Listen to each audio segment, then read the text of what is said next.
নমস্কার বন্ধুরা, আজকে আমি বানাতে চলেছি রাবড়ি।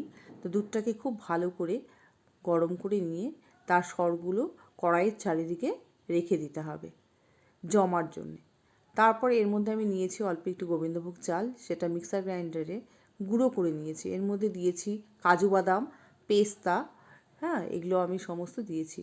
এরপর গুঁড়ো করা গোবিন্দভোগ চালটি আমি এই দুধের মধ্যে দিয়ে দিচ্ছি, দিয়ে ভালো করে নাড়াচাড়া করে দিয়েছি। খুব সুন্দর করে নাড়াচাড়া করছি।